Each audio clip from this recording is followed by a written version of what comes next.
Hello friends, welcome to my channel. இன்றைக்கி நம்ம சேனலில் என்ன பார்க்க போகிறோன்னா ஸ்வீட் சமோசா எப்படி பண்ணுறதை பார்க்க போகிறோம். வாங்க வீடியோக்குள்ளே போகலாம்.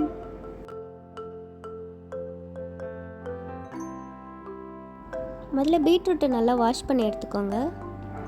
நான் 6 பீட்ரூட் எடுத்திருக்கேன். இதோட தோல்லாம் ரிமூவ் பண்ணிவிட்டு நல்லா துருவி எடுத்துக்கோங்க. இதை தனியாக வச்சுக்கோங்க. இப்போ ஏலக்காய் தூள் வந்து ரெடி பண்ணிக்கலாம். ஒரு 6 ஏலக்காவை மிக்ஸி ஜாரில் போட்டு 2 ஸ்பூன் சர்க்கரை போட்டு நல்லா பவுடராக அரைச்சிக்கோங்க. நல்லா ஸ்மூத்தாக வர வரைக்கும் அரைச்சிக்கோங்க. இப்போ ஒரு சட்டியில் 2 ஸ்பூன் நெய் ஊற்றிக்கோங்க. இதில் நம்ம கட் பண்ணி வச்சுருக்க நட்ஸு, ட்ரை ஃப்ரூட்ஸ் எல்லாமே போட்டு நல்லா பொன்னிறமாக வறுத்து எடுத்துக்கணும். நான் பாதாம், உலர்ந்த திராட்சை தான் எடுத்திருக்கேன். திராட்சை வந்து நல்லா உப்பி வர மாதிரி வறுத்து எடுத்துக்கோங்க. இப்போ திராட்சை நல்லா உப்பி ஆயிடுச்சு. இப்போ இதில் நம்ம துருவி வச்ச பீட்ரூட்டை போட்டு நல்லா பச்சை வாசனை போகிற வரைக்கும் வதக்கிக்கோங்க. நல்லா வதக்கணும். இப்போ நல்லா வதக்கிட்டோம். இதில் கொஞ்சம் கல்லுப்பு போட்டு திருப்பி நல்லா வதக்கிக்கோங்க. இப்போ பீட்ரூட் நல்லா வேகணும். கொஞ்சம் தண்ணி ஊற்றி நல்லா மிக்ஸ் பண்ணிவிட்டு தட்டு போட்டு மூடி வச்சுக்கோங்க. அது கொஞ்ச நேரம் நல்லா வேகட்டும். இப்போ இது வேகிற கேப்பில் நம்ம மாவு ரெடி பண்ணி வச்சுக்கலாம். நான் 1 கப் மைதா எடுத்திருக்கேன். உங்களுக்கு வேணால் கோதுமை கூட ஆட் பண்ணிக்கோங்க. கொஞ்சம் ஃபுட் கலர் ஆட் பண்ணியிருக்கேன். இது ஆப்ஷனல் தான், வேணும்னா போட்டுக்கோங்க, இல்லைன்னா வேணாம். உப்பு கொஞ்சம் போட்டு நல்லா பிசைஞ்சிக்கோங்க. கொஞ்சம் கொஞ்சமாக தண்ணி விட்டு நல்லா சப்பாத்தி மாவு பதத்துக்கு நல்லா பிசைஞ்சு எடுத்துக்கோங்க. நம்ம மாவு இப்போ ரெடியாக இருக்குது.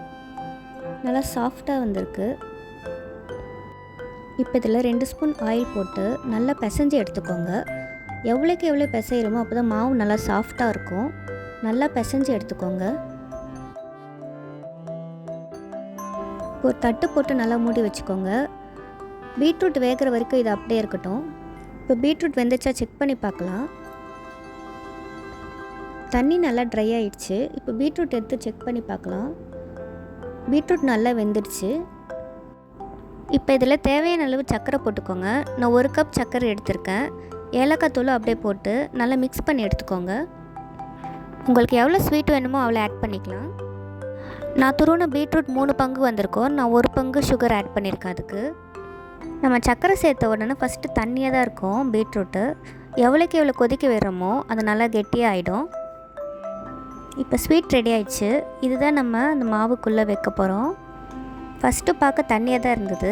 இப்போ ஆறிட்டோன்னா நல்லா கெட்டியாகிடுச்சு. இப்போ நம்ம மாவு பார்க்கலாம். மாவு நல்லா சாஃப்டாக ஆகிடுச்சு. இப்போ இதை இன்னொரு முறை நல்லா பிசைஞ்சு எடுத்துக்கோங்க. நான் கொஞ்சம் மாவு போட்டு பிசைஞ்சிக்கிறேன். இப்போ இதை சப்பாத்தி மாவு மாதிரி நம்ம தரட்ட போகிறோம்.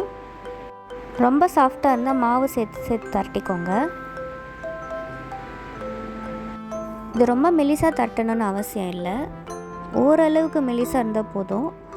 இதை நல்லா சப்பாத்தி மாவு மாதிரி நம்ம தரட்டிட்டோம். இப்போ வந்து ஒரு கத்தியை வச்சு 4 பார்ட்டாக பிரிச்சுக்கோங்க. இப்போ இதில் நம்ம ஸ்வீட்டு நடுவில் வச்சுட்டு சமோசா மாதிரி நம்ம ஃபோல்ட் பண்ணணும்.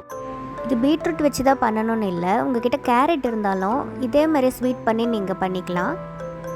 இல்லைன்னா பன்னீர் இருந்தால் கூட அதில் பால்கோவா மாதிரி பண்ணிவிட்டு கூட இதே மாதிரி பண்ணிக்கலாம். இப்போ இதை நல்லா ப்ரெஸ் பண்ணிக்கோங்க. அப்போ எண்ணெயில் பொரிக்கும் போது வெளியே வராமல் இருக்கும்.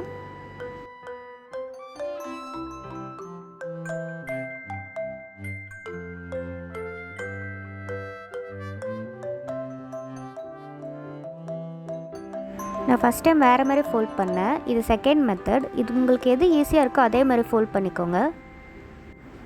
இப்போ இது மாதிரி ஃபோல்ட் பண்ணிவிட்டு 2 பக்கம் நல்லா ப்ரெஸ் பண்ணி விட்டுக்கோங்க. இப்போ நம்ம சமோசா எல்லாமே ரெடியாக இருக்குது. இப்போ ஒரு கடாயில் கொஞ்சோண்டு எண்ணெய் விட்டு லோ ஃப்ளேமில் வச்சுக்கோங்க. அதுக்குள்ளே நம்ம சுகர் சிரப் வந்து ரெடி பண்ணிக்கலாம். நான் ஒரு கிண்ணத்தில் 3 ஸ்பூன் சுகர் போட்டு அதை நனையிற மாதிரி கொஞ்சோண்டு தண்ணி விட்டுருக்கேன். இப்போ இது ஒரு 5 நிமிஷம் நல்லா கொதிக்க வச்சுட்டு ஆஃப் பண்ணிக்கோங்க. இப்போ நம்ம எண்ணெய் சூடாயிடுச்சு. இப்போ சமோசா ஒன்றா போட்டு நல்லா பொரித்து எடுத்துக்கலாம். இது பொரிக்கும் போது ஹை ஃப்ளேமில் வைக்கக்கூடாது, அப்புறம் சமோசா தீஞ்சிரும். அதனால் லோ ஃப்ளேமில் வச்சு நல்லா பொரித்து எடுத்துக்கோங்க. சமோசா நல்லா பொன்னிறமாக வந்திருக்கு. இப்போ மீதி இருக்க சமோசாவை எண்ணெயில் போட்டு நல்லா பொரித்து எடுத்துக்கோங்க.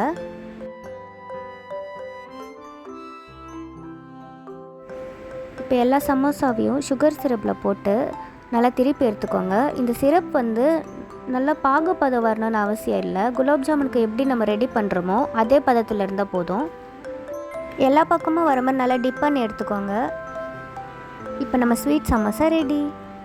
இது பீட்ரூட் அல்வாவும் நீங்கள் சாப்பிட்டுக்கலாம், ஸ்வீட் சமோசா மாதிரியும் சாப்பிட்டுக்கலாம்.